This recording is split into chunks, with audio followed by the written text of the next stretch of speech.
ఇక్కడ చూడాల్సిందేంటంటే ఒక భారతీయ యువకుడు, అమెరికాలో పెరిగినటువంటి యువకుడు, సుచిర్ బాలాజీ 26 సంవత్సరాల వయసులో ఆత్మహత్య చేసుకున్నాడు అని పోలీసులు చెప్పారు. పేరెంట్స్ అది ఆత్మహత్య కాదు, అది హత్య అని వాళ్ళు ఎఫ్‌బిఐ ఇన్వెస్టిగేషన్ కావాలని వాళ్ళు కోరుతున్నారు. వాళ్ళు కోరినంత మాత్రాన ఇదేం పాపులర్ కాలేదు.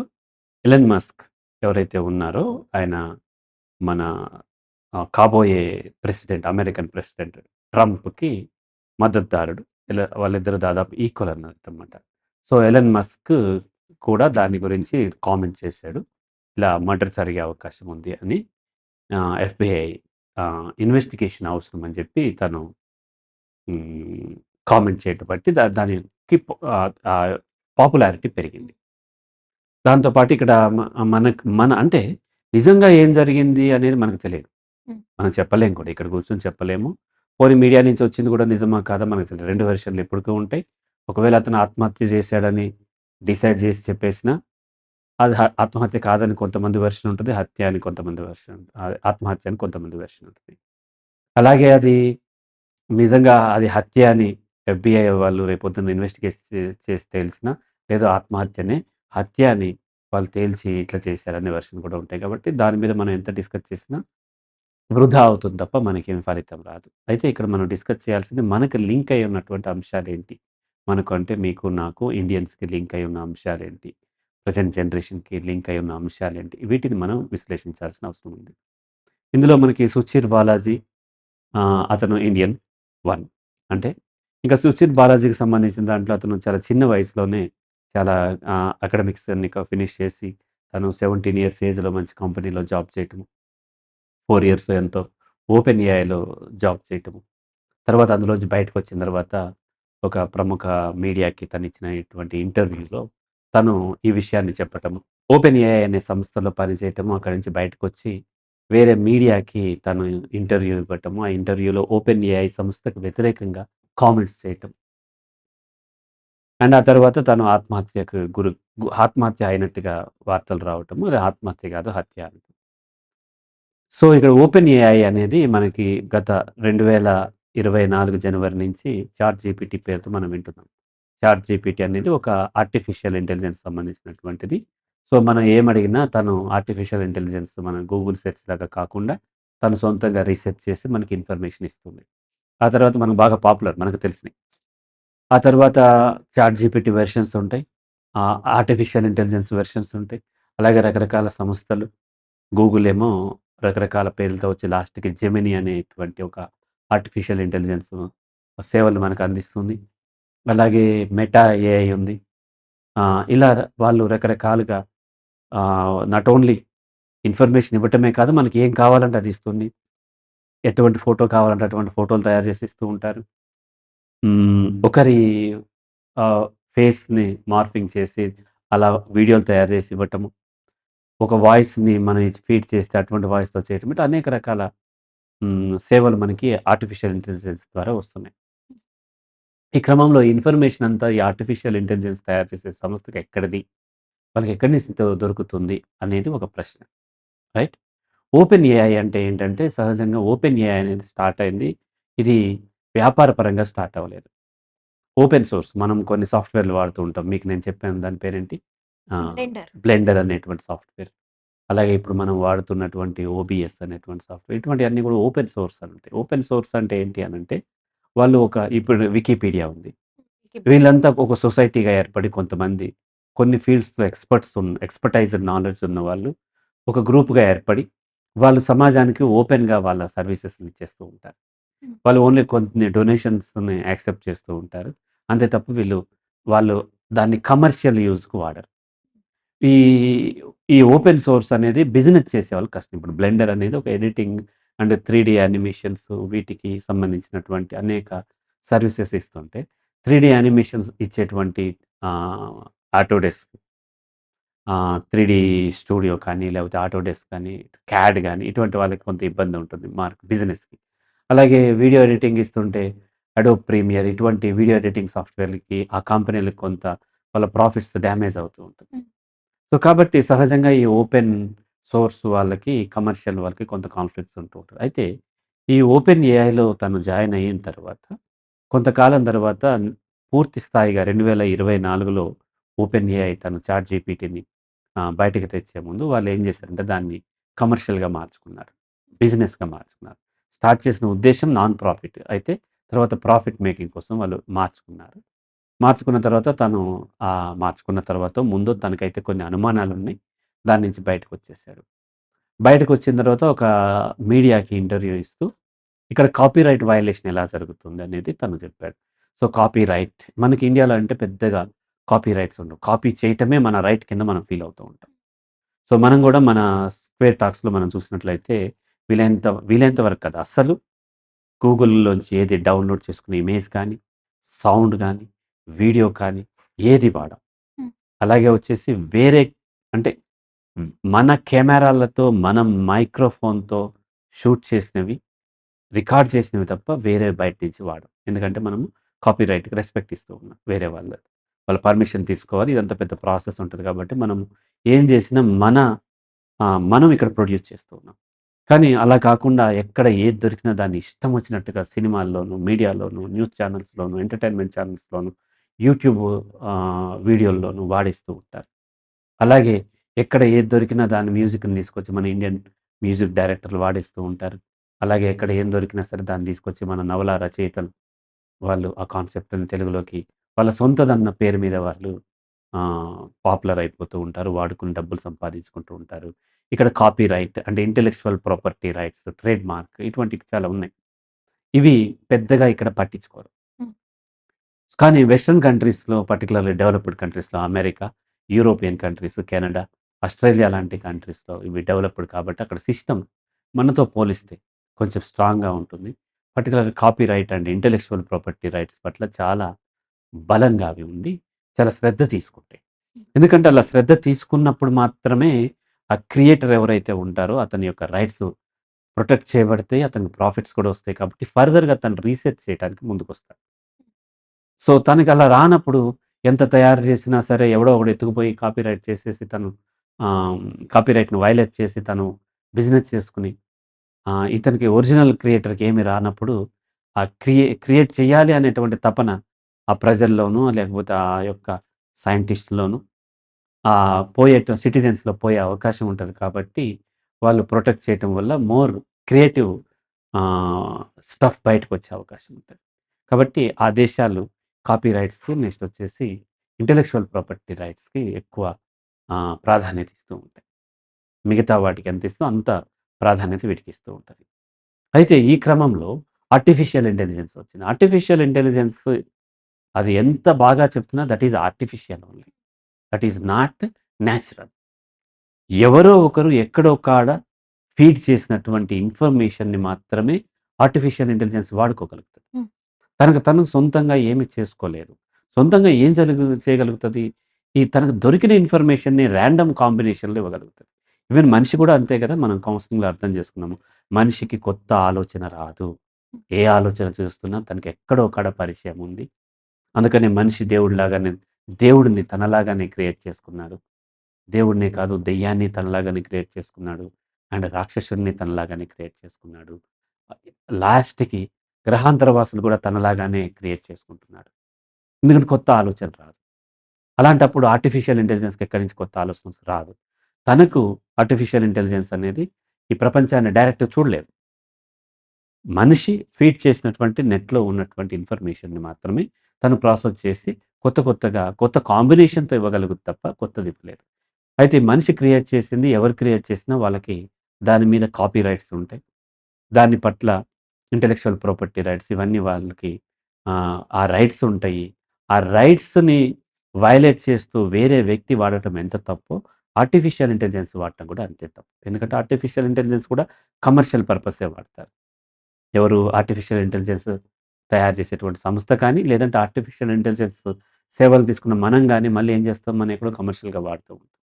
ఇలా కమర్షియల్‌గా వాడినప్పుడు ఒరిజినల్ క్రియేటర్ ఎవరైతే ఉంటారో అతనికి రైట్స్ ఉంటాయి. కాబట్టి ఈ విషయంలో ఈ చాట్ జీపీటీ సంస్థ అయిన ఓపెన్ ఏఐ అనేది ఈ కాపీ రైట్స్ వయలేషన్‌కి, ఇంటెలెక్చువల్ ప్రాపర్టీ రైట్స్ వయలేషన్‌కి పాల్పడుతుంది అనేది అది లాజికల్లీ ప్రూవ్డ్. ఎందుకంటే ఎవరు ఇవ్వందే ఎక్కడి నుంచి రాదు.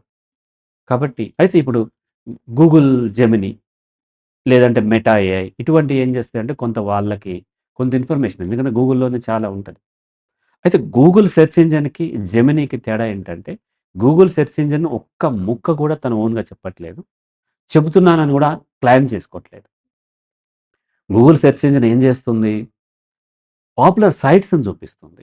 హ్మ్. దాంట్లో కొంత వ్యాలిడిటీని తను చేసి వ్యాలిడ్ అంటే పాపులర్‌తో పాటు వ్యాలిడ్ సైట్‌ని కూడా చూపిస్తూ ఉండొచ్చు. కానీ డైరెక్ట్ చేయటం అక్కడికే. హరిరాఘవ్ అంటే హరిరాఘవ్ సైట్ చూపిస్తుంది. హ్మ్. లేదా హరిరాఘవ్ ఉన్నటువంటి యూట్యూబ్ వీడియోసో లేకపోతే ఫేస్‌బుక్ పోస్ట్‌లనో ఏదో ఎక్కడుందో దాన్ని చూపిస్తుంది. అది క్లిక్ చేస్తే అక్కడికి వెళ్తాం. హ్మ్. అలాగే మెటా ఏఐ కూడా తనకు చాలా వరకు ఫేస్‌బుక్ నెక్స్ట్ వచ్చేసి వాట్సాప్ ఇటువంటి వాటిల్లో తను అన్‌అఫిషియల్‌గా గ్యాదర్ చేసిన ఇన్ఫర్మేషన్ అయినా తన దగ్గర నుంచి వాడుకోగలుగుతది. ఎందుకంటే వాళ్ళకి వేరే ప్లాట్‌ఫార్మ్స్ కూడా ఉన్నాయి. అలా కాకుండా ఓపెన్ ఏఐ, చాట్ జీపీటీ వీళ్ళకి ఇటువంటి ప్లాట్‌ఫార్మ్స్ లేవు కాబట్టి ఎక్కడి నుంచో వాళ్ళు తీసుకోవాల్సిందే. ఈవెన్ గూగుల్ ఏమి కాపీరైట్ వయలేట్ చేయట్లేదు అనట్లేదు. కానీ గూగుల్ జెమినీలో కూడా చాలా వరకు గూగుల్‌లోది ఉండి ఒక్కొక్కసారి ఏం చెప్తదంటే తన దగ్గర లేని దాన్ని ఇలా నేను వేరే ఓకే. థర్డ్ పార్టీ నుంచి తీసుకున్నాను. తీసుకున్నాను లేదా తీసుకోలేనని గాని చెప్తది. ఎందుకంటే తన తన దగ్గర నుంచే కొంత ఇస్తుంది. అలాగే మెటా ఏఐ కూడా అలా ఉంటుంది. కానీ చాట్ జీపీటీ తనకంటూ ఏమీ లేదు. లేదు కాబట్టి ఖచ్చితంగా వేరే దగ్గర నుంచి ఎక్కడి నుంచో వేరే సైట్స్ నుంచే తీసుకోవాలి. మొత్తం వరల్డ్‌లో ఉన్నటువంటి సైట్స్ అన్నిటిని ఫ్రాక్షన్ ఆఫ్ సెకండ్‌లో సెర్చ్ చేసి ఇలా అనేక ఏఐ సర్వీసెస్ ఉన్నాయి. నాట్ ఓన్లీ చాట్ జీపీటీ చాలా ఉన్నాయి. ఇవన్నీ ఏం చేస్తాయంటే చాలా తక్కువ టైంలోనే ప్రపంచంలో ఉన్న అన్ని వెబ్‌సైట్‌లని దాదాపుగా సెర్చ్ చేసి వాటిని ప్రాసెస్ చేసి మనకి ఇన్ఫర్మేషన్ ఇస్తుంది. హరి రాఘవ్ ఎవరు అంటే హైదరాబాద్‌లో ఉండేటువంటి ఒక సైకాలజిస్ట్. గూగుల్ ఇచ్చిందంటే గూగుల్ ఎక్కడో గూగుల్ మ్యాప్స్‌లోనో లేకపోతే గూగుల్ ప్రొఫైల్ ఎక్కడో నాది ఉండి లేకపోతే యూట్యూబ్‌లోనో ఉండి తను ఇవ్వచ్చు. చెప్పొచ్చు. చాట్ జీపీటీకి ఎక్కడి నుంచి తెలుసు? ఎక్కడి నుంచో నా వెబ్‌సైట్ నుంచో, లేకపోతే గూగుల్ తను గ్యాదర్ చేసిన ఇన్ఫర్మేషన్ నుంచో, లేకపోతే అదేదో ఉంటది కదా! మన జస్ట్ డయల్ అని ఎక్కడో ఇన్ఫర్మేషన్ లేకపోతే ఇంకెక్కడి నుంచో తీసుకొని చాట్ జీపీటీ ఇవ్వాలి.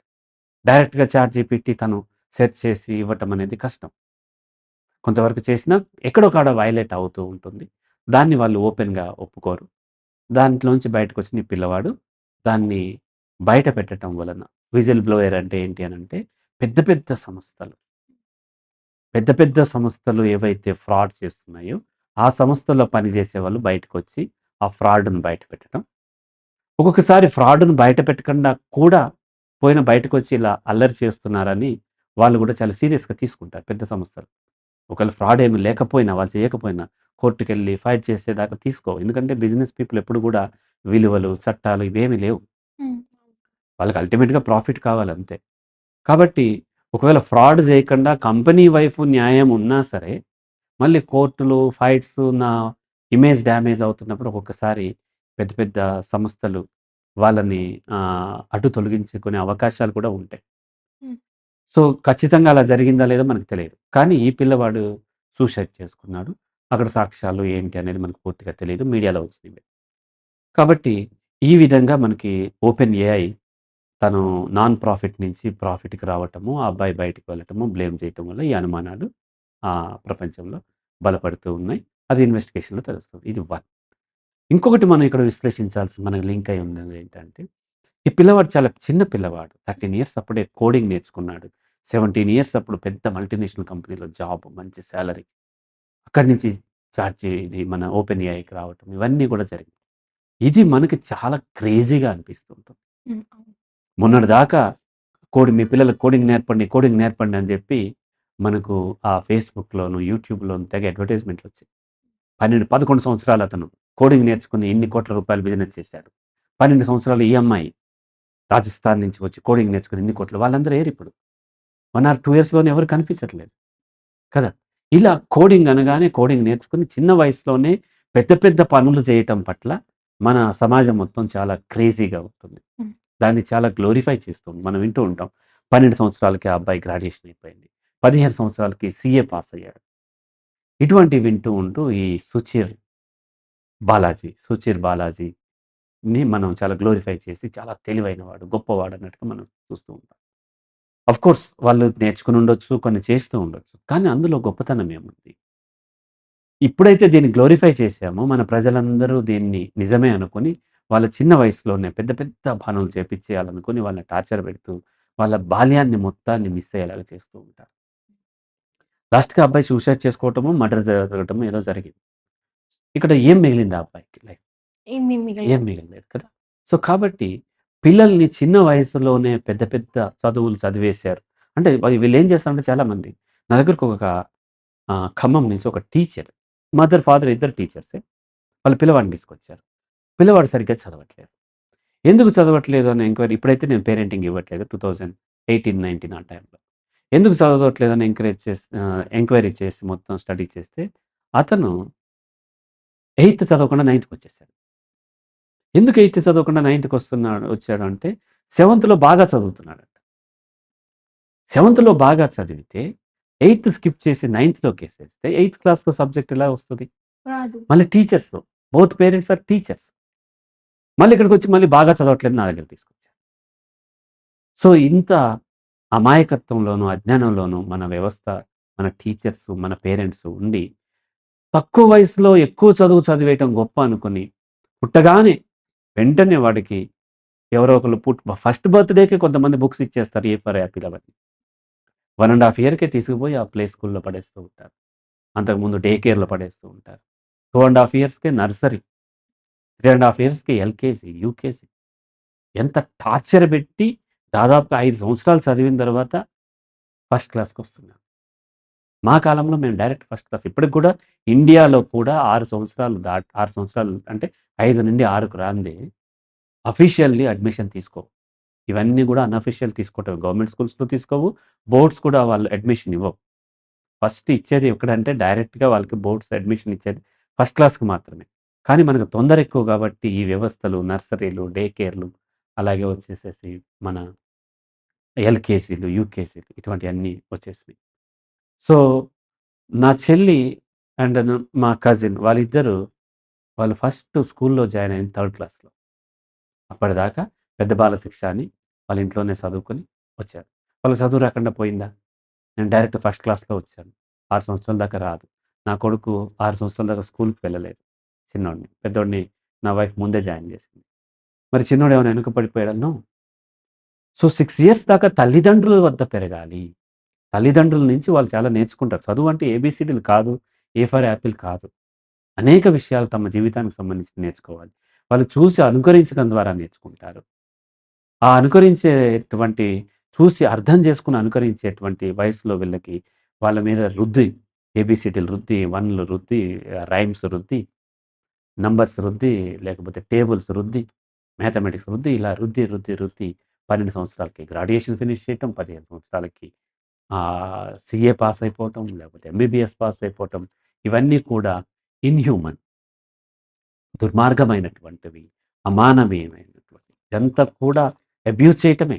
మనకి ఎంతసేపు ఏం చూస్తాం ఫిజికల్ అబ్యూస్, లేకపోతే సెక్షువల్ అబ్యూస్, మెంటల్ అబ్యూస్ ఇలా ఇది కూడా అబ్యూసే. హ్మ్. వాళ్ళ యొక్క బాల్యాన్ని తుంచేస్తూ మనం చేస్తున్నటువంటి ఈ సాఫ్ట్ క్రైమ్ అంటారు. Soft crime. తల్లిదండ్రులు పిల్లల పట్ల చేసేటువంటి క్రైమ్. మర్డర్‌తో ఈక్వల్. ఇప్పుడు మనం ఇందాకడ వీడియోలో సార్ చేసి చెప్పారు గదా! ఆయన నాగయ్య అనే ఆయన తన బిడ్డని భా భార్య మీద కోపంతోని ఆహ్, నీళ్ళల్లో ముంచి చంపేసినందుకు 16 సంవత్సరాలు జైలు శిక్ష అనుభవించి బయటకొచ్చాడు. ఇది దానికి ఈక్వల్ లెవెల్ అయినటువంటి క్రైమ్. మనకు పుట్టారు కాబట్టి వాళ్ళని మన మూర్ఖత్వంతోని లేదా మన అత్యాశతోని వాళ్ళు చిన్న వయసులోనే బాల్యాన్ని అనుభవించనివ్వకుండా చేసి, బాల్యంలో నేర్చుకోవాల్సింది నేర్చుకోనివ్వకుండా చేసి, ఆటలతో నేర్చుకుంటారు వాళ్ళు. పాటలతో నేర్చుకుంటారు. తల్లిదండ్రుల నుంచి నేర్చుకుంటారు. సిబ్లింగ్స్ నుంచి నేర్చుకుంటారు. అలాగే ఫ్యామిలీ మెంబర్స్ నుంచి, గ్రాండ్ పేరెంట్స్ నుంచి, నానమ్మ నుంచి, తాతయ్య నుంచి, మేనమామ నుంచి, నైబర్స్ నుంచి ఇవన్నీ నేర్చుకోవాలి. ఇవన్నీ వదిలేసి తీసుకుపోయి టీచర్ దగ్గర పడేస్తే టీచర్ ఏం చెప్తది? నువ్వు అల్లరి చేస్తే బాత్రూమ్‌లో పడేస్తాను. చదవకపోతే డార్క్ రూమ్‌లో పడేస్తాను. ఇలా బెదిరిస్తుంటే, ఆ పిల్లలకి ఎలా వాళ్ళకి వ్యక్తిత్వం డెవలప్ అవుతది? భయపడిపోతారు. ఒక సైంటిస్ట్ వచ్చాడు. జువాలజీలో సైంటిస్ట్. వాళ్ళ కొడుకు ఇలాగే స్కూల్‌కి వెళ్తానికి భయపడుతున్నాడు. ఎందుకు భయపడుతున్నాడు? చిన్న వయసులో ఇలాగే వేస్తే టీచర్ బెదిరించింది. బాత్రూమ్‌లో వేస్తానని బెదిరించింది. తర్వాత ఒకసారి డార్క్ రూమ్‌లో ఎక్కడో వేసింది. అందుకని భయంతో వెళ్ళకపోతే ఆ 7 ఇయర్స్ ఉన్నటువంటి బాయ్‌ని తీసుకెళ్ళి సైకియాట్రిక్ మెడిసిన్ ఇప్పించాడు. హ్మ్. 7 ఇయర్స్ బాయ్‌కి ఇచ్చినటువంటి సైకియాట్రిస్ట్, ఇప్పించినటువంటి ఫాదర్, ఈ వ్యవస్థ ఎటుపోతుందో చూడండి. హ్మ్. పిచ్చి పట్టినటువంటి జంతువులు. జంతువులు ఇలా చేయవు. పిచ్చి పట్టిన జంతువులకు పిచ్చి పడితే మనిషిలాగా తయారవుతారని నేను నా ఉద్దేశ్యం. చాలా సార్లు చెప్తుంటా. Man is not a social animal. Man is a mad animal. పిచ్చి పట్టిన జంతువు ఎట్లా బిహేవ్ చేస్తుందో అట్లా చేస్తూ ఉన్నారు. ఇలా గ్లోరిఫై చేయటం వల్ల అనేక మంది బాల్యాలు ఆహ్, దొంగిలించబడుతున్నాయి. ధ్వంసం చేయబడుతున్నాయి. కాబట్టి ఇలా ఆ పిల్లవాడిని ఆ విధంగా తక్కువ వయసులోనే ఎక్కువ చదివించటం అది గొప్పతనం కాదు. నిజం చెప్పాలంటే వాళ్ళ యొక్క ఇన్ఫీరియారిటీ, హీనత్వం, వాళ్ళ యొక్క ఇన్‌సెక్యూరిటీ. కాబట్టి ఇలా పిల్లల్ని తక్కువ వయసులో ఎక్కువ చదివించాలనేటువంటి అమాయకత్వం, అజ్ఞానంతో చేయకుండా అతనికి కూడా ఏమీ లేదు. నా చిన్నప్పటి నుంచి చూస్తున్నా చాలామంది 10 సంవత్సరాలకి ఇది సాధించారు, 12 సంవత్సరాలకి ఇది సాధించారు. వాళ్ళందరూ ఎక్కడున్నారిప్పుడు? ఎక్కడున్నారు? వాళ్ళ జీవితంలో ఎక్కడే ఉన్నారు. కాబట్టి ఇలా సాధించటం కాదు. వయసుకు తగ్గట్టుగా వాళ్ళు అనేక విషయాలు తెలుసుకోవాలి. వయసుకు తగ్గట్టుగా వెళ్ళనివ్వాలి. మన పిల్లల్ని ఏదో మన ఐడెంటిటీ క్రైసిస్‌తోని వాళ్ళకున్న ఐడెంటిటీ క్రైసిస్‌తో వాళ్ళ పిల్లల మీద రుద్ది, ఆ పిల్లలని ఆ విధంగా వాళ్ళ తల్లిదండ్రుల యొక్క అహం సాటిస్ఫై చేసుకోవటం కోసం వీళ్ళు దుర్మార్గాలకి పాల్పడుతూ ఉన్నారు. ఇటువంటిది పాల్పడకూడదనేది నా ఉద్దేశ్యం. ఇది రెండవ కోణం. సుచీర్ బాలాజీ జీవితంలో మనం రెండోది. ఒకటి టెక్నాలజీ, కార్పొరేట్ దిగ్గజాలు, ఆర్టిఫిషియల్ ఇంటెలిజెన్స్ లేకపోతే కాపీరైట్ యాక్ట్స్ అలాగొచ్చేసి ఇంటెలెక్చువల్ ప్రాపర్టీ రైట్స్ గురించి వీటి గురించి డిస్కస్ చేసాం. రెండోది సుచీర్ బాలాజీ జీవితంలో తను తక్కువ వయసులో సాధించటము అదేమి గొప్ప కాదు. ఆ వ్యక్తి పట్ల ఆ పిల్లవాడు చనిపోయిన పట్ల నెగెటివ్‌గా మాట్లాడట్లేదు. అలా సాధించటాన్ని గ్లోరిఫై చేయటం అనేది ఆపాలనేది నా ఉద్దేశ్యం. ఇంకో విషయం చూస్తే ఎప్పుడైనా మన ప్రాంతంలో కంటే వేరే ప్రాంతంకి వెళ్ళినప్పుడు మనకు భద్రత అనేది తక్కువవుతూ ఉంటుంది. ఇప్పుడు మన ఊరు కంటే వేరే ఇల్లు, చుట్టాల వాళ్ళ ఇంట్లో ఉన్నప్పుడు మనకు భద్రత తక్కువుంటుంది. కానీ ఇలా భారతీయులు అని తను అక్కడే పుట్టి పెరిగినా కూడా తన సంతతనేది భారతదేశానికి చెందినది. ఈ ఈ విషయంలోనే కాదు, హ్మ్, ముందు జరిగిన క విషయాల్లో కూడా భారతీయులు ఏదైనా ప్రమాదానికి గానీ, ఏదైనా అనుమానానికి గానీ న్యాయ వ్యవస్థ అనేది అక్కడ కొంచెం చాలా తక్కువగా విస్మరించినట్టు చూస్తూ ఉంటాం. ఈ కేస్‌లో కూడా అంతే అంటారా? ఎగ్జాక్ట్‌లీ. విజిల్ బ్లోయర్స్ ఎవరైతే ఉన్నారో వాళ్ళు చాలా అలర్ట్‌గా ఉండాల్సినటువంటి అవసరం ఉంది. హ్మ్. అండ్ ఇక్కడ మన పొరపాటేంటంటే మన వ్యవస్థలన్నీ మనకు న్యాయం చేస్తాయి అనుకుంటాం. వ్యవస్థలు ఇక్కడే కాదు ఎక్కడా కూడా న్యాయం చేయవు. ఇక్కడ కూడా న్యాయం చేయవు. వ్యవస్థలన్నీ న్యాయం చేయవు. వ్యవస్థకి తప్పని పరిస్థితుల్లో మాత్రమే బాధితుడికి న్యాయం చేస్తారు తప్ప, ఇప్పుడు పబ్లిక్‌గా వెళ్లి నరేంద్ర మోడీ మా చుట్టము అని చెప్పి పబ్లిక్‌గా మీరు ఒక మర్డర్ చేస్తే నరేంద్ర మోడీ ఏం సేవ్ చేయలేడు. కదా! సో, అప్పుడు అట్లా ఎవరన్నా తప్పని పరిస్థితిలో ఓపెన్‌గా సాక్ష్యాలు దొరికిపోయినప్పుడు మాత్రమే శిక్ష పడతది తప్ప, సో, సీక్రెట్‌గా ఏదో వాళ్ళ దగ్గర ఏమీ లేకపోయినా మనకు, మీకో, నాకో తెలిసినంత మాత్రాన వ్యవస్థ మనకి సపోర్ట్‌గా ఉంటుందనేది అమాయకత్వం. హ్మ్. పొలిటికల్ పార్టీలు ఉండవు, ప్రభుత్వాలు ఉండవు. ప్రభుత్వాలు ఏం లేవు. ఫలానా పొలిటికల్ పార్టీ ప్రభుత్వమే. వాళ్ళకేం గావాలి? వాళ్ళ ఇంట్రెస్ట్ అంతా దేని మీద ఉంటది? వాళ్ళు మళ్ళీ అధికారంలోకి రావాలి. వాళ్ళు మళ్ళీ అధికారంలోకి రావాలంటే ఎవరు వాళ్ళకి ఫండింగ్ చేసేది? వాళ్ళ కార్పొరేట్స్. కాబట్టి వాళ్ళ సపోర్ట్ అంతా ఎవరికుంటది? కార్పొరేట్స్‌కే ఉంటది. ప్రజల వైపు ఎందుకుంటది? హ్మ్. ప్రజలని పాలించటం కోసం ఈ ప్రభుత్వాలు ఏర్పడవు. అది అమాయకత్వం. ప్రజలు వాళ్ళ కార్పొరేట్స్ మీదకి తిరగబడకుండా హ్యాండిల్ చేయటం ప్రభుత్వాలు చేసే పని నిజానికైతే. హ్మ్. మనం చూస్తూ ఉంటాం ఎగ్జిస్టెన్షియల్ కాంటెక్స్ట్‌లో చూసినప్పుడు. మామూలుగా సోషల్ కాంటెక్స్ట్‌లో చూస్తే ప్రజాస్వామ్యం అంటే ఏంటంటే ప్రజల చేత, ప్రజల కొరకు, ప్రజల కోసం ప్రజల చేత ఎన్నుకోబడినటువంటి ప్రభుత్వాలు ప్రజల కోసం పనిచేస్తాయి అనేటువంటి మామూలు సోషల్ కాంటెక్స్ట్‌లో చెప్పేటం. బట్ అదొక బెంచ్ మార్క్ మాత్రమే. అదొక భ్రమ మాత్రమే. నిజానికి కార్పొరేట్స్ డబ్బులతోని, కార్పొరేట్స్‌కి అనుకూలంగా, కార్పొరేట్స్‌కి ఎవరైతే అనుకూలంగా ఉంటారో ఏర్పడిన ప్రభుత్వాలు, ప్రజలు తిరుగుబాటు చేయకుండా జాగ్రత్తలు వహిస్తూ వాటిని కాపాడటానికి ప్రభుత్వాలు ఏర్పడుతూ ఉంటాయి. అది నాట్ ఓన్లీ ఇండియా, అమెరికా అయినా, యూరోపియన్ కంట్రీస్ అయినా, అది ఏ వ్యవస్థ అయినా నాట్ ఓన్లీ డెమోక్రసీ. ఈవెన్ రాజరిక వ్యవస్థలున్నా ఎక్కడున్నా సరే, బలవంతుడికి అనుకూలంగానే ఈ శక్తులన్నీ ఆహ్, ఆహ్, బలవంతుడికి మద్దతుగా ఉంటాయి. ఈవెన్ న్యాయ వ్యవస్థ కూడా దాదాపుగా అలాగే ఉంటుంది. కాబట్టి విజిల్ బ్లోయర్స్ కేవలం వ్యవస్థను నమ్ముకొని వెళ్ళినట్లయితే వాళ్ళకు ఇబ్బందులయ్యే అవకాశం ఉంటది కాబట్టి, చాలా జాగ్రత్త తీసుకొని, వాళ్ళకి అవసరమైన సపోర్ట్ తీసుకొని, లేదంటే ఓపెన్‌గా ఎస్టాబ్లిష్ చేయాల్సిన అవసరం ఉంటది. ఎప్పుడైనా సరే మీ మీద ఎవరన్నా అఘాయిత్యం చేస్తున్నట్లయితే, లేకపోతే ఒక కంపెనీలో మీ మీద మిస్‌బిహేవ్ చేస్తున్నట్లయితే, దాన్ని ఏం చేయాలి మీరు? సీక్రెట్‌గా ఉంచేసి మీరెళ్లి ఫైట్ చేస్తే, ఆ మేనేజ్‌మెంట్ మీకు అనుకూలంగా ఉండాలని ఏమీ లేదు. హ్మ్. మీకు వ్యతిరేకంగా కూడా డెసిషన్ తీసుకోవచ్చు. ఎందుకంటే మీ పట్ల మిస్‌బిహేవ్ చేసేవాళ్ళు పెద్ద పార్టీ అయ్యుంటారు. పెద్ద ఎంప్లాయీ అయ్యుంటారు లేకపోతే. వాళ్ళతో అవసరం ఎక్కువుంటది.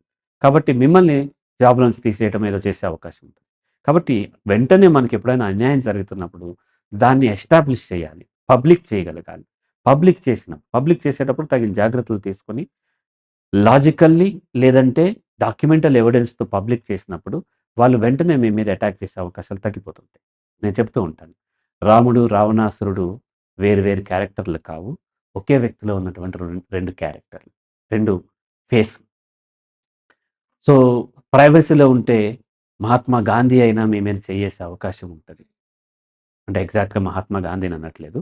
అటువంటి మనస్తత్వం ఉన్నవాళ్ళు కూడా చేయ్యేసే అవకాశం. కానీ పబ్లిక్‌లో ఉంటే రావణాసురుడు గూడా ఏమీ చేయలేడు. ఏమీ చేయడు. ఎందుకంటే పబ్లిక్‌లో తనకి ఇమేజ్ కావాలి. కాబట్టి ఇటువంటి విషయాలు వచ్చినప్పుడు మరింత జాగ్రత్త తీసుకోవాలి. వీలైనంత వరకు దాన్ని పబ్లిక్‌గా లాజికల్లీ ఆర్ ఎవిడెన్స్‌తోని ప్రూవ్ చేయాలి తప్ప బ్లైండ్‌గా మనకి వ్యవస్థ సపోర్ట్ చేస్తది, సమాజం సపోర్ట్ చేస్తది అంటే కష్టమవుతుంది. ఎందుకంటే నేను చాలా సార్లు చెప్తుంటాను. సమాజం అనేది బంగారు కడియం పట్టుకున్నటువంటి ముసలి పులి. అది చెప్తూ ఉంటది. నేను ఇన్నాళ్ళు పాపం చేశాను. నేను మాంసాహారం తీసుకుంటా. అనేక మందిని, అనేక జంతువులను చంపాను గదా! దాని నుంచి బయటపడటం కోసం నీలాంటి బాటసారి అమాయకమైనటువంటి మంచి వాళ్ళకి ఇదిగో ఈ బంగారు కడియం ఇచ్చి నీకు హెల్ప్ చేసి పుణ్యం మూట కట్టుకుందాం అనుకుంటున్నాను అని చెప్తది. మీరు నమ్మి ఎళ్తే దగ్గరికి వెళ్ళగానే మిమ్మల్ని చంపేసి తినేస్తది. సమాజం అటువంటిది. కాబట్టి సుశీల్ బాలాజీ చిన్న వయసుంది. నమ్మి వ్యవస్థ మీద నమ్మి అతను ఆ ఇంటర్వ్యూ ఇచ్చాడు. ఆ ఇంటర్వ్యూ ఇచ్చినందుకు మరి మర్డర్ జరిగిందా? సూసైడ్ చేసుకున్నాడా? లేకపోతే సూసైడ్ చేసుకునేలాగా ప్రేరేపించారా? ఇవన్నీ మనకు తెలియవు. సో, కాబట్టి ఎనీహౌ సో, వ్యవస్థని మనం బ్లైండ్‌గా నమ్మొద్దు. వ్యవస్థను వాడుకోవాలి తప్ప, వ్యవస్థ మీద పూర్తిగా బ్లైండ్‌గా డిపెండ్ అయినట్లయితే మనకే ఇబ్బందవుతుందనే విషయం గ్రహించాలి. అయితే 'సుచీర్ బాలాజీ' అనేది తన ఇంటర్వ్యూలో ఏం చెప్పారంటే, తానే డాటాని కలెక్ట్ చేయడానికి తానే ఒక సమయంలో సహకరించాను అని విషయం చెప్పారు. అలా తానే సహకరించినప్పుడు ఇలా అప్రూవల్‌గా లేదా నిజాలు బయట పెట్టడానికి ఎందుకు మారిపోయాడు అనే కోణంలో ఎందుకనుకుంటారు? అంటే తానే చేశాను అన్నంత మాత్రాన లీగల్లీ అది వాలిడ్ కాదు. ఓకే. ఇప్పుడు మనము స్క్వేర్ టాక్స్‌లో ఏదో ఫ్రాడ్ చేస్తున్నాము.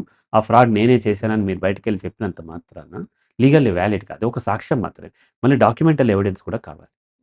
ఈ పెద్ద పెద్ద కంపెనీలకి అపోజిట్‌గా డాక్యుమెంటల్ ఎవిడెన్స్ క్రియేట్ చేయటము, క్రియేట్ చేసిన దాన్ని వ్యాలిడిటీని నిలబెట్టి కోర్ట్‌లో ఫైట్ చేయడం ఇదంతా ఈజీ పని కాదు. ఎందుకంటే వాళ్ళు కొన్ని వేల కోట్లతోని బిజినెస్ చేస్తూ ఉంటారు. కాబట్టి జస్ట్ ఇప్పుడు నేను చేసి ఉండొచ్చు. స్టిల్ నేను చేసినా సరే వ్యవస్థ దాన్ని వాలిడ్‌గా నేను చెప్పితే కన్సిడర్ చేయదు. ఎందుకంటే నువ్వు కావాలని చెప్తున్నావు అని కూడా అనొచ్చు. అవును. కాబట్టి జస్ట్ ఇలా కాకుండా డాక్యుమెంటల్ ఎవిడెన్స్‌ని చూపించినప్పుడు మాత్రమే అంటే మనిషికి ఇంపార్టెన్స్ ఉండదు వ్యవస్థలో గుర్తుపెట్టుకోండి. వ్యవస్థలో ఎప్పుడూ ఒక ఇండివిడ్యువల్ అందుకని మనం ఎగ్జిస్టెన్షియలిజంకిను ఈ ఈ సోషల్ బీయింగ్‌కి ఉన్న తేడా. మనకి ఎందుకు ఈ పోస్ట్ మోడర్నైజేషన్ ఫిలాసఫీస్ వచ్చినియి అంటే ఇక్కడ ఇండివిడ్యువల్‌కి ప్రాధాన్యత లేకుండా పోయింది. ప్రీ మోడర్నైజేషన్ ఫిలాసఫీస్‌లోనైనా లేకపోతే మోడర్నైజేషన్ ఫిలాసఫీస్‌లోనైనా సొసైటీ ఒక గ్రూప్‌కి మాత్రం ఇంపార్టెన్స్ తప్ప ఇండివిడ్యువల్‌కి ఏమాత్రం ఇంపార్టెన్స్ లేదు. ఇక్కడ మనం ఏం చేస్తామంటే ఇండివిడ్యువల్‌కి ఇంపార్టెన్స్ లేదు కాబట్టి అటువంటి సొసైటీలో మనం ఉంటున్నామని తెలుసుకొని ఆ కేర్ మనం తీసుకోవాల్సినటువంటి అవసరం ఉంటది. కాబట్టి సొసైటీలో డాక్యుమెంట్స్‌కున్నంత వాలిడిటీ మనిషికుండదు. ఎందుకంటే మనిషి ఇవ్వలేదు కూడా సొసైటీ. ఎందుకంటే మనిషి కావాలని కూడా చెప్పొచ్చు. మీరు ఆ మెట్రో ట్రైన్ ఎక్కి దాంట్లోంచి నేను సూసైడ్ చేసుకుంటాను అంటే మొత్తం అందరూ మిమ్మల్ని కాపాడతారు. అవును. ఆ సిబ్బంది మొత్తం అసల మిమ్మల్ని కాపాడుతది. అది మీ మీద ప్రేమతో కాదు. మీరక్కడ చనిపోతే వాళ్ళకొచ్చేటువంటి బ్యాడ్ నేమ్ వల్ల వాళ్ళ వేల కోట్ల బిజినెస్ దెబ్బతింటది. మీరు ఇంటికెళ్ళి ఉరి తీసుకొని చనిపోండి వాళ్ళు పట్టించుకోను కూడా పట్టించుకోరు. హ్మ్. కాబట్టి ఇక్కడ బిజినెస్‌లో ఎప్పుడు కూడా బిజినెస్సే డ్యామేజ్ అవ్వద్దు. కాబట్టి కేర్ తీసుకుంటున్నారు తప్ప నువ్వు బిజినెస్ నుంచి బయటకయిన తర్వాత యూ ఆర్ నథింగ్. ఎవరైనా సరే నథింగ్. కాబట్టి 'సుచిర్ బాలాజీ' ఇంపార్టెంట్ కాదు. ఒకవేళ తనేమన్నా బయట పెట్టదలుచుకుంటే ఒకవేళ చేయదలుచుకుంటే డాక్యుమెంటల్ ఎవిడెన్స్ ఉన్నప్పుడు మాత్రమే మనం బయటికి రావాలి. లేకపోతే మన ప్రాణానికి ప్రమాదం ఉంటదనే విషయం అర్థం చేసుకోవాలి. అయితే సార్ ఈ అణుబాంబులకి కొంతకాలం అంటే 20, 30 సంవత్సరాల క్రితం గొడవలనేవి, వార్స్ అనేవి జరిగాయి. ఇప్పుడు ఏఐ కోసం కూడా గొడవలనేవి స్టార్ట్ అవుతాయా? అంటే ఏఐతో అనేక దుర్మార్గాలు జరిగే అవకాశాలు ఖచ్చితంగా ఉన్నాయి. ఏ టెక్నాలజీ అయినా దానికి పాజిటివ్ సైడ్ ఉంటది. నెగెటివ్ సైడ్ ఉంటది. కత్తి తయారు చేసిన తర్వాత కత్తితో కూరగాయలు కోసుకోవచ్చు. లేకపోతే బట్టలు కత్తిరించవచ్చు. పేపర్ కట్ చేయొచ్చు. ముక్కు కత్తిరించుకోవచ్చు. ఎదుటివాడి ముక్కునైనా కత్తిరించవచ్చు. అలాగే ఈ ఏఐతో అనేక దుర్మార్గాలు చేసి ఇప్పటికే అంటే మనకి పైకి ఇంటర్నెట్టే పైకి కనిపించే 20% మాత్రమే. 80% అంతా కూడా డీప్ వెబ్ ఉంటుంది. డీప్ అక్కడంతా వెబ్. దుర్మార్గమైనటువంటి హ్యాకింగ్‌లు, అక్కడుండే పోర్ను అంటే సమాజం యాక్సెప్ట్ చేయలేనంత పోర్న్. హ్మ్. పోర్న్‌లో కూడా కొన్ని దేశాల్లో లీగలే. కానీ వాళ్ళు కూడా యాక్సెప్ట్ చేయలేనంత వయలెన్స్, దుర్మార్గం అంతా జరుగుతూ ఉంటుంది. సేమ్ అలాగే ఏఐ కూడా అంతే జరుగుతుంది. ఇప్పటికే బయట బోలెడన్ని ఏఐ వాడుకొని అనేక మిస్‌యూజ్ చేస్తూ ఉన్నారు. పోర్న్ సైట్‌ల్లో, వాటిల్లో, వీటిల్లో చేస్తూ ఉన్నారు. అలా అనేక రకాలుగా రేపొద్దున ఒక టెక్నాలజీ క్రియేట్ చేయటం వరకే తప్ప, అది ఎవరి చేతిలో ఎలా వాడబడుతుందో తెలీదు. తుపాకీ తయారు చేసినోడికి తెలీదు, ఇలా యుద్ధాలు చేసుకుంటారని. కదా! హ్మ్. తనేదో తయారు చేశాడు మందుగుండు సామాగ్రి. దాన్ని ఇంకో విధంగా, ఇంకో విధంగా అట్లా వచ్చి లాస్ట్‌కి యుద్ధాలు జరుగుతూ ఉన్నాయి. తను ఇంకొక ఇంటెన్షన్‌తో స్టార్ట్ చేసుండొచ్చు. అలాగే ఏ టెక్నాలజీ అయినా స్టార్ట్ చేసిన తర్వాత అది అతని చేతుల్లో ఉండదు. హ్మ్. అది ఎలాగైనా తిరిగి లాస్ట్‌కి మానవాళికి ఇబ్బంది కల్పించే అవకాశాలు కూడా ఉంటాయి తప్ప, ఇక్కడ టెక్నాలజీ ఉండటము, లేకపోవటం మ్యాటర్ కాదు. ఎలా వచ్చినా మనుషులు దుర్మార్గంగా వాడుకోవాలనుకునే వాళ్ళు మతం దగ్గర నుంచి మొదలుపెట్టి, మంట దగ్గర నుంచి మొదలుపెట్టి, చక్రం దగ్గర నుంచి మొదలుపెట్టి, కరెంట్ దగ్గర నుంచి computer and internet and artificial intelligence వరకు. ఇయన్నీ లెవెల్స్ అనమాట. మన టెక్నాలాజికల్ డెవలప్‌మెంట్‌లో మనిషి ఫస్ట్ పెద్ద డెవలప్‌మెంట్ ఏంటంటే మంట కనిపెట్టడం. అవును. తర్వాత చక్రం కనిపెట్టడం. ఆ తర్వాత కరెంట్. ఆ తర్వాత కంప్యూటర్. ఆ తర్వాత ఇంటర్నెట్. ఇప్పుడు ఏఐ. సో, ప్రతి స్థాయిలోనూ మనిషికి ఎంత మంచి జరుగుతుందో, అంత డ్యామేజ్ కూడా జరుగుతుంది. మనిషి అంటే మానవ జాతి.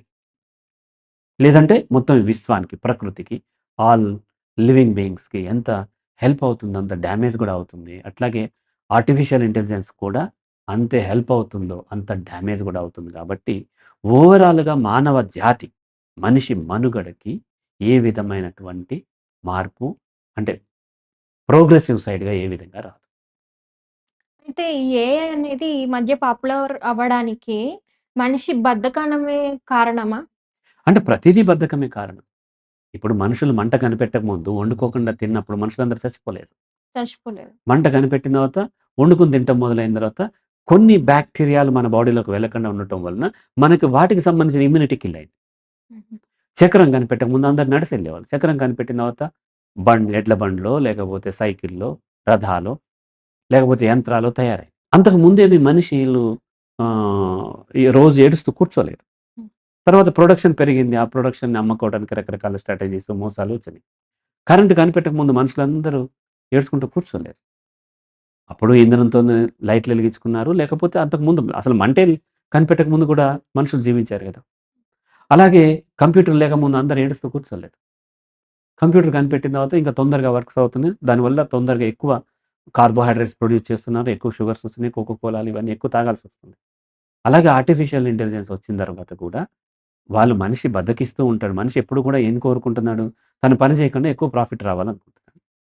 ఆ క్రమంలో మంట ఉపయోగపడింది, చక్రం ఉపయోగపడింది, కరెంట్ ఉపయోగపడింది, అలా కంప్యూటర్ ఉపయోగపడింది. రేపు ఏఐ కూడా ఉపయోగపడుతుంది. జంతువుల్లాగా పరిగెత్తి వేటాడాలనుకోవట్లేదు. హ్మ్. పరిగెత్తకుండా ఇలా సోఫాలో కూర్చుంటే తను కదలకుండా వచ్చేసి డైజెషన్ కూడా అవ్వకుండా మొత్తం అంతా అయిపోయింది వస్తే టాబ్లెట్‌ల రూపంలో మింగేసేస్తే అయిపోవాలని చూస్తున్నారు. కానీ అలా అవ్వదు. మనిషి ఎప్పుడు నేచర్‌కి వ్యతిరేకంగా వెళ్తున్నాడు. ఎంత ప్రయత్నిస్తే అంత ఇబ్బందవుతుంది. కాబట్టి ఖచ్చితంగా మనిషి అంటే బద్ధకస్తుడు మాత్రమే ప్రయత్నిస్తాడు. కొత్తది కనిపెట్టడానికి. అందుకని చాలామంది చెప్తూ ఉంటారు. నా ఆఫీస్‌లో బద్ధకస్తులను పెట్టుకుంటానంటూ ఉంటారు. వాళ్ళేం చేస్తారంటే షార్ట్‌కట్లు ఎతుకుతూ ఉంటారు. కాబట్టి మనిషి బద్ధకమే ఈ టెక్నాలాజికల్ డెవలప్‌మెంట్‌కి కారణం. అయితే ఇంతటి మంచి చక్కని విశ్లేషణ అందించినందుకు థాంక్ యూ సార్. మరో రోజు మరి ఒక విషయంతో మీ ముందుకొస్తాం. Thank you.